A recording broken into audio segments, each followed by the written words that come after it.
Peace. Shalom. Hotep. Welcome back to Chapter 23 of Flyball Ferris Wheel 23 of Balls of Fire.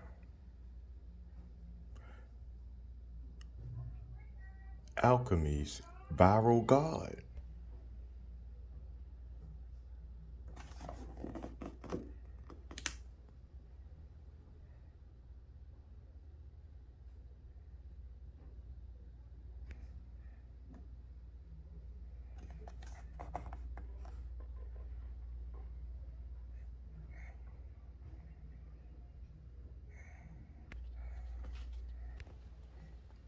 All right. Don't forget to screenshot. So if you like, you can read along with us.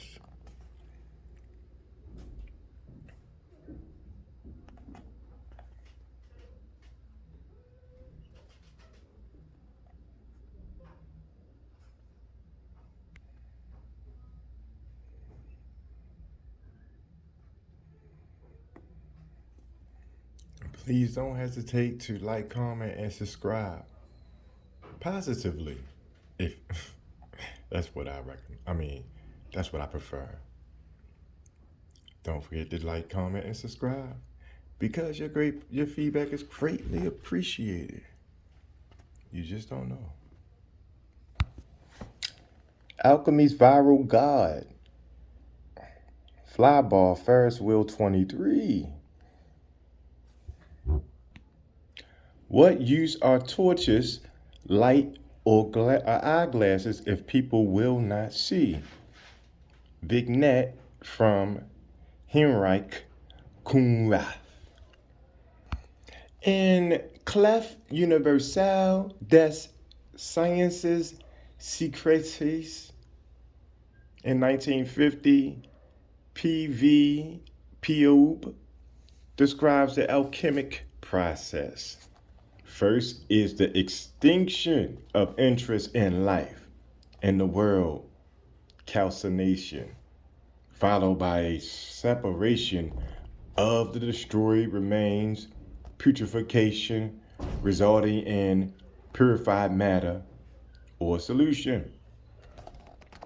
Next was the refinement of the salvation elements of rain, of purified matter, distillation, the joining of opposites, conjunction, the suffering from mystic detachment from the world due to spiritual striving, sublimation, and finally, philosophic conglation, a binding together of fixed and volatile principles.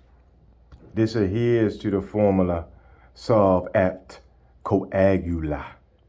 And Piop's interpretation is analyze all the elements in yourself, dissolve all that is inferior in you, even though you may break in doing so. Then, with the strength acquired from the preceding operation, congeal, quoted from Piop's in Surlat, 1971, pages 6 through 8. So we have a psychological interpretation here by Piop for alchemists were attempting to transform matter into spirit, or the philosopher's stone, a process similar to the transformation of the dead Egyptian king to lapis lazuli, or the morning star as described in the pyramid text, reflected by the Chinese transformation to a diamond. Now Piop's chemical description without the psychological emphasis is the following process. Calcination, or heating a substance to reduce it to ashes, number one. Number two, putrefaction, or separating destroyed remains by isolating the filtration resulting in purified matter or solution, followed by precipitation or the rain or distillation or purified matter at number four, which is crystallization, purified matter. Number 5, conjunction or the joining of opposites. Number 6, sublimation of the process of transformation from a solid to a gas without passing through the liquid state phase. And congregation or the philosopher's stone.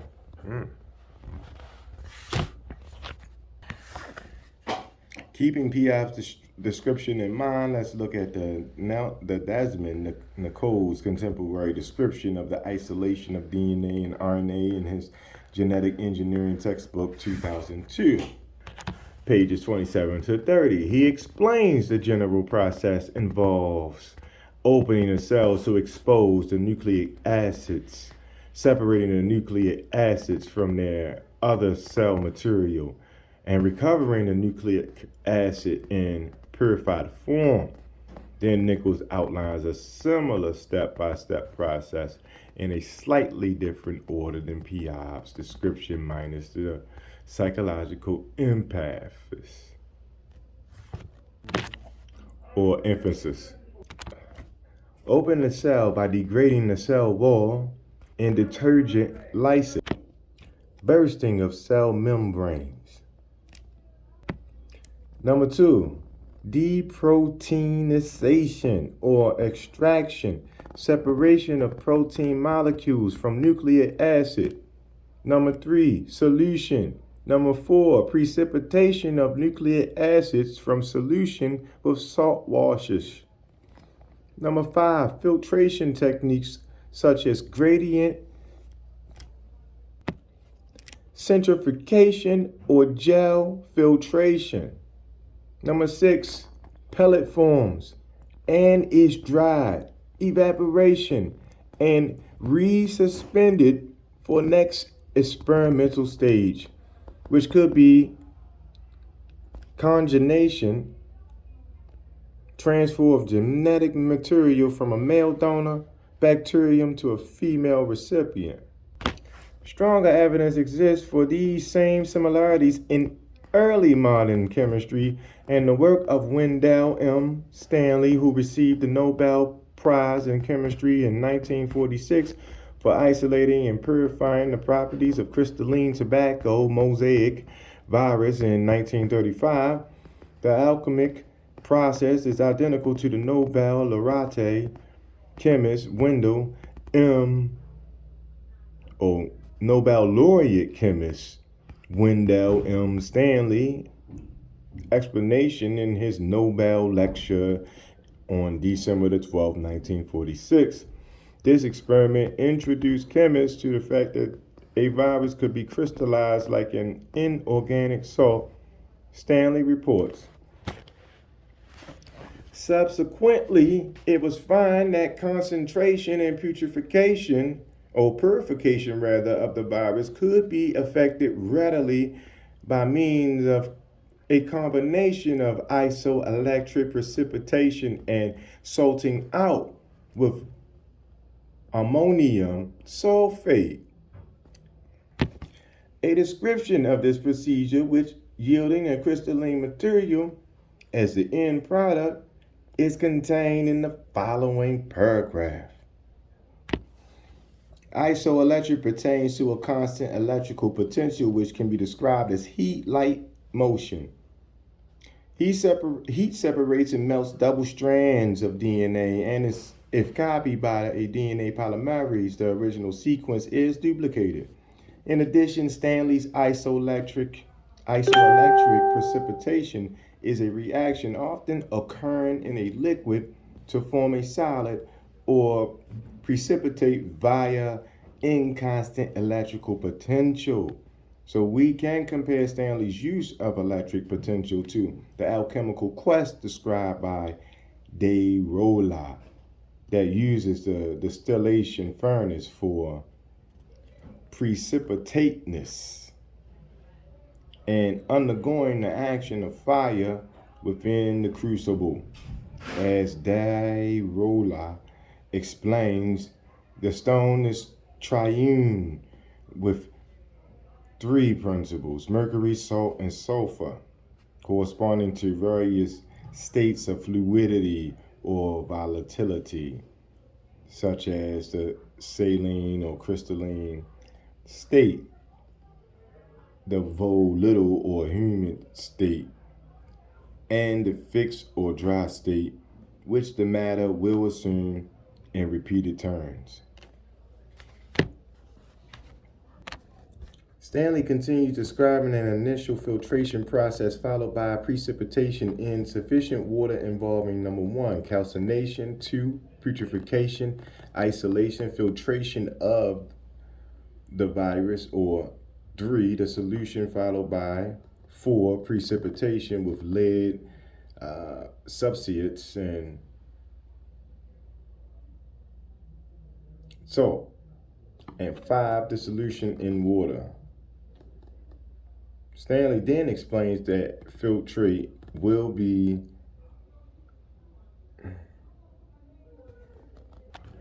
opalescent, almost colorless, and contain 80% of the virus from the initial material.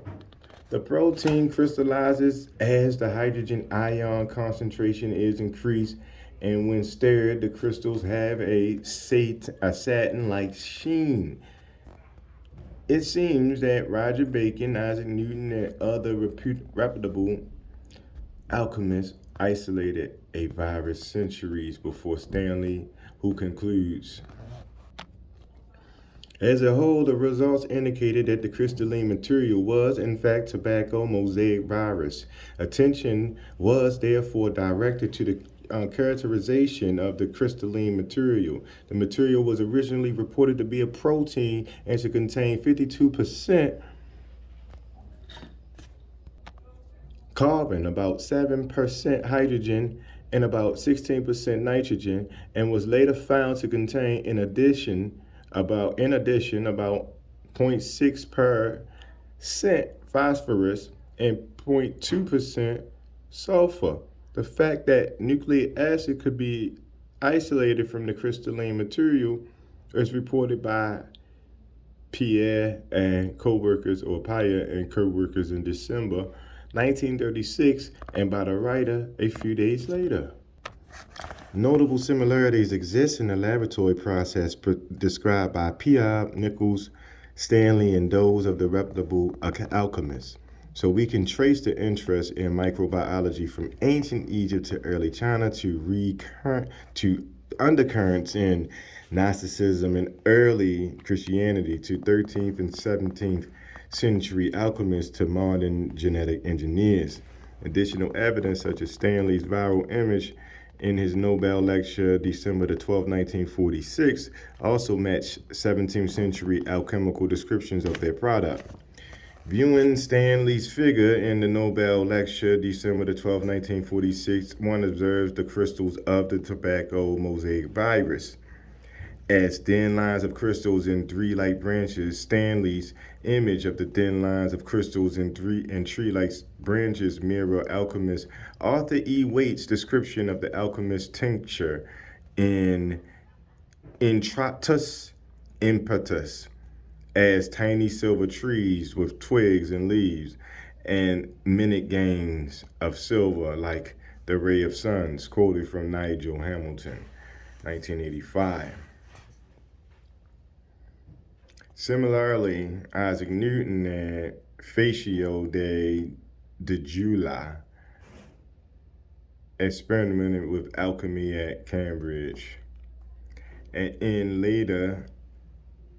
a letter of May 1693, relative to these investigations, Facio describes a process in matter producing mineral trees that relate to the fermentation pathway. And he reads, these matters being put in a sealed egg in a sand heat to do presently swell and puff up and grow black, and in a matter of 7 days go through the colors of the philosophers. After which time there grows a heap of trees out of the matter. There is plainly a life and a ferment in that composition. White, 1998, Correspondence, Volume 3, 265 through, paragraph 7, and 355, paragraph 6.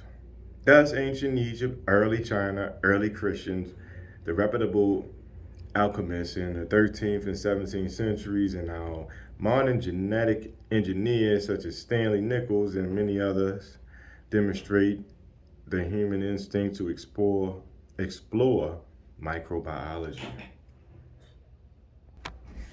In excluding early Christians, all these cultural texts represent a model of the world that is governed by serious scientists exploring microbiology. In contrast, Christianity models the alchemic microbiology and the ritual of the Mass and the activities of their deities.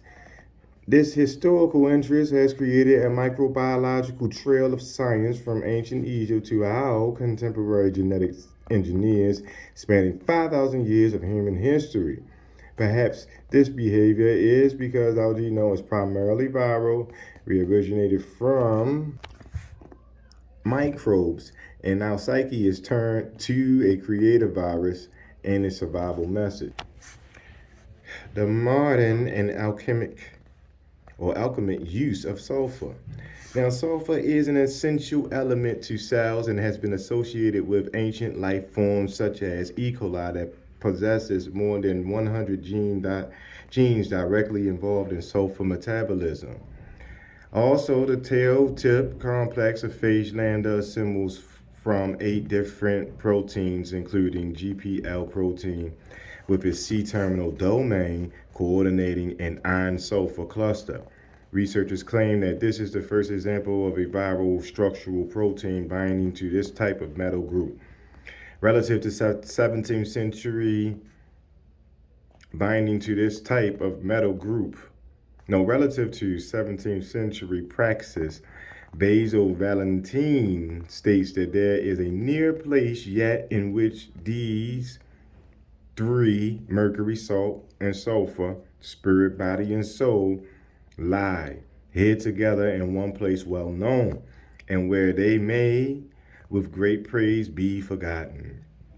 Could it be that the reputable alchemists have understood the function of the circular DNA molecules, extra chromosomal elements found naturally in E. coli, called plasmids? A plasmid can confer traits such as antibiotic resistance on the host cell, while a conjugative plasmid mediates its own transfer between bacteria by the process of conjugation.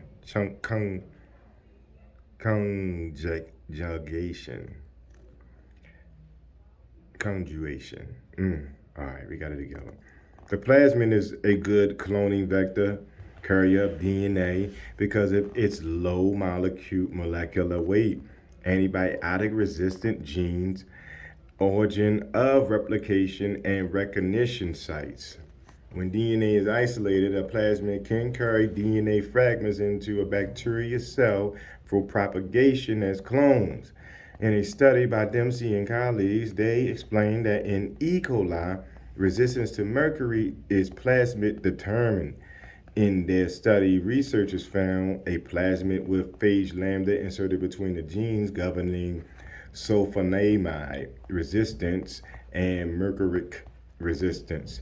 If alchemists such as Basil Valentine had isolated an E. coli plasmid, then referred to mercury, salt, and sulfur hiding together in a place well known, may reference the positioning of lambda profit salt between the mercuric resistant genes mercury and the sulfonamide resistance genes sulfur on an E. coli plasmid.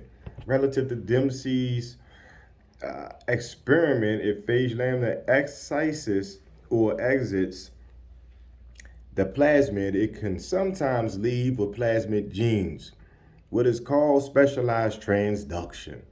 Dempsey and colleagues found that the MER genes were part of the 3 lambda phage isolated from the E. coli plasmid. The MER region of the plasmid functioned by the mercury reductase enzyme reducing Hg2 plus Hg0. This means that phage lambda left with the resistance gene to mercury, and the mercury reductase enzyme regulated MER synthesis during phage infection.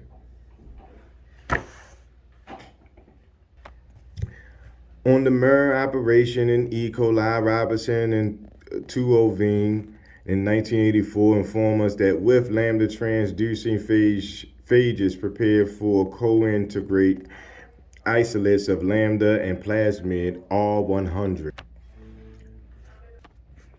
All lysogens exhibited only inducible synthesis of the mercury reductase enzyme. Researchers concluded that after an infection of the E. coli by one of the lambda MER co-integrates, mercury resistance is inducible and is paralleled by the induction of the mercury detoxifying enzymes. Robinson and Ch.23 explained that today, induction by exposure to Hg plus or an organ-mercurial is a standard experimental procedure to minimize toxic effects while maximizing enzyme function. The MER operon encoding mercury resistance is the plasmid R100 from E. coli. It is a group of 4 genes, MER A, which encodes the mercury reductase enzyme, MER B, encoding the organomercurial lyase enzyme, in broad-spectrum resistant strains, MER2, the gene believed to govern the Hg positive uptake function, and MER-R, which codes for the regulatory protein responsible for the inducibility or inductibility of the system. In light of the alchemic emphasis on mercury and sulfur, this research suggests that the reputable alchemists may have understood mercury resistance genes as well as the sulfur resistant genes on an E. coli plasmid, along with the iron sulfur binding activity of phage lambda's tail tip protein GPL. Conclusions. So we can easily see that the alchemic process involve isolating and purifying DNA, viruses, and plasmids, as well as observing bacteria. Also, the alchemic emphasis on mercury, salt, and sulfur may have had a direct correlation with the mercury genes and sulfur genes in E. coli plasmids, as well as the tail tip sulfur binding activity of viral protein GPL. Further, the salt may represent the virus, for a virus can be crystallized like inorganic salt crystals, and viruses are like salt crystals that grow and reproduce. Researchers at the State University of New York have recently found ancient bacteria called archaea live in a crystal salt in which they become trapped 34,000 years ago. Also trapped in the crystal salt are non-surviving algae, which provided the sugar, alcohol, glycerol necessary for minimum archaea sustenance. In addition, along with their microscopic observations of animalcules or bacteria, the 13th and 17th century scientists and alchemists may have been using modern techniques such as UV irradiation, the shadow casting techniques with the use of gold as a shadowing technique, sterilization by heating and filtration, and so on. However, the most interesting facet of alchemic practice is the objective of multiplication, suggesting the process of viral cloning. We're at the end of chapter 23 right here. When we come back, we'll be on chapter 24, which is against the vulgar. God, thank y'all for coming out. God bless you. Good night. Really appreciate y'all.